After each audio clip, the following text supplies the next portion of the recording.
Salut les dudes et les ludesses. Plan qui tue sur la chanson Ouverture 1928 de l'excellent groupe Dream Theater avec le magnifique album des Métropolis partout. Voilà. Donc voilà, tu as vu la cover, je l'ai faite là, tu pourras aller voir si tu veux. Si tu l'as pas vue, s'il y a forte chance, je t'invite à aller la voir. Puisque YouTube, quand tu fais pas du téléachat, ne met pas en avant les vidéos. Cover que je ne fais pas par hasard, puisque tu peux trouver en lien, si tu veux, le cours complet de la vidéo, avec les partitions que j'ai un peu corrigées, pour éviter les conneries que je vois à droite à gauche, et les backing tracks que j'ai également corrigés. Ou que je fais carrément moi-même de A jusqu'à Z quand je ne peux pas trouver de backing track suffisamment bon, ou les rectifier comme il faut.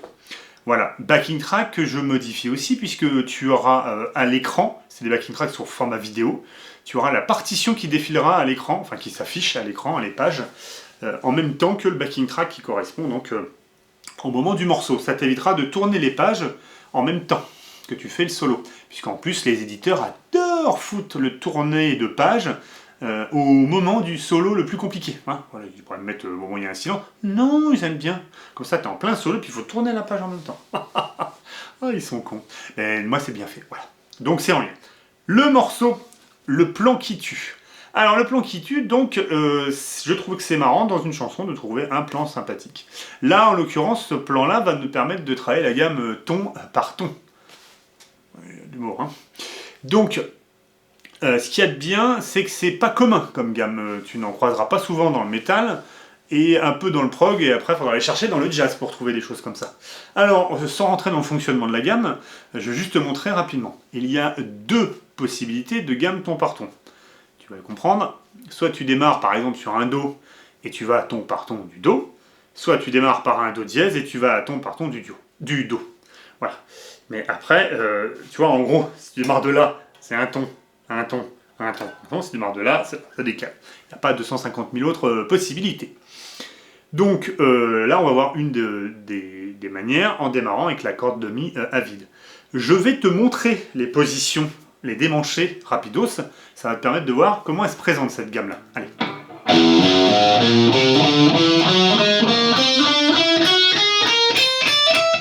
Voilà, tu as vu, c'est fait un escalier. Avec une marche en plus ici, puisque comme d'habitude, le sacro-saint accordage corde de Ré, corde de Si, corde de Sol. Voilà. Donc tu as vu, ça fait un sacré démanché. Alors il y a une autre manière de la faire, qui est...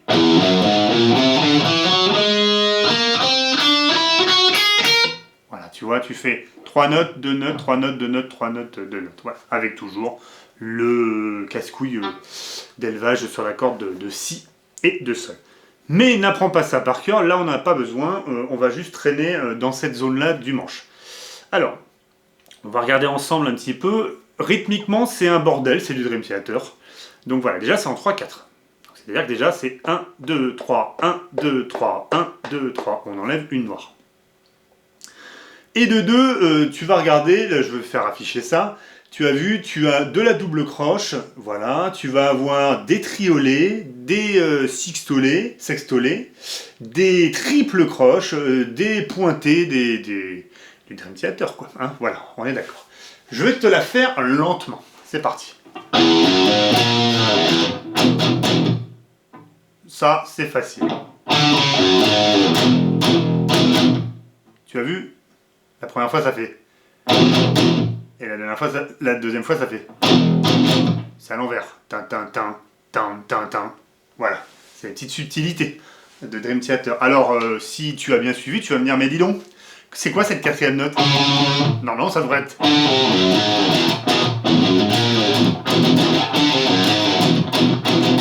Mais je veux t'avouer que quand tu écoutes l'album, c'est pas vraiment évident de savoir s'il fait... Ou...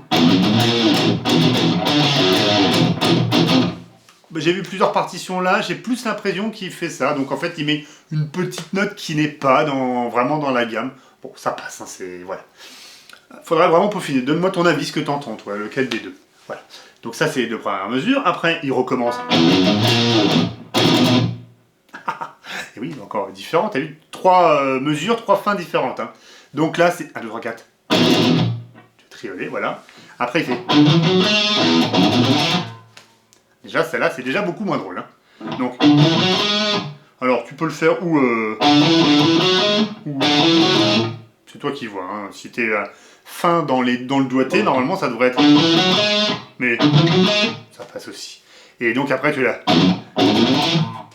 Voilà. Donc 3 notes par corde en sixtolé, bah c'est 3 notes. Hein. L'écart peut être chiant. Hein. Alors, économie picking, pas économie picking, pour moi c'est un débat à la con. Fais déjà l'aller-retour. L'économie picking, je le vois pour se sortir de situations compliquées. Et pour sinon, à part frimer un peu sur YouTube, c'est se mettre un merdier dans les accents, c'est voilà. Si vraiment tu as des plans qui nécessitent de l'économie picking, pourquoi pas. Tu vois, par exemple, ce genre de... Voilà, ça c'est typique, tu vois. On est entre le sweeping, là je veux bien, mais là... Non, ça bousille les accents, c'est plus simple de... Voilà, t'as un aller-retour, c'est déjà difficile d'être régulier, donc oublie les économies picking pour l'instant. Voilà, donc ça, on l'a fait. Après, il retourne sur le...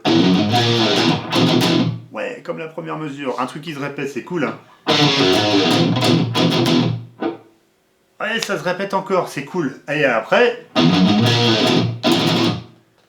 Là, va falloir aller vite, hein, tu vois, ça fait... C'est vraiment 1,5. Tu vois, c'est... Alors, si tu n'arrives pas à le rentrer, garde-le en 1, 3, 4, tu vois. Voilà. Et le dernière mesure en 5-4, donc il a rajouté 2 temps. Voilà.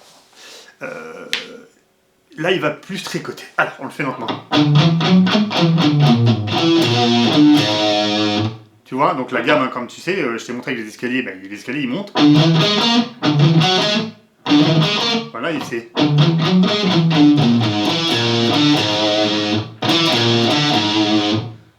Donc tu peux faire très pédagogique, très bien d'ailleurs. Bravo. Ou tu peux le faire comme moi, comme un sagouin.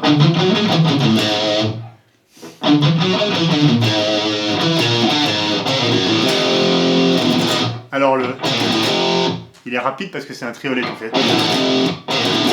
Tu vois, voilà, c'est vraiment ça. Donc ce plan il fait. Et attention de vraiment l'avoir comme ça, parce que si tu le joues en croche, tu vas choper un décalage et tu ne seras pas calé, puisqu'après c'est...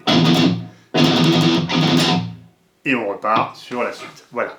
Donc, on est d'accord, ça nous permet de voir comment se construire un plan sur une gamme pas commune, et justement ça change le dialogue et le discours. Rajoute à ça une formule rythmique bien chiadée, et tu tombes sur quelque chose, tu sais, on ne sait pas vraiment comment danser. Je vais te la rejouer un petit peu, tu vois.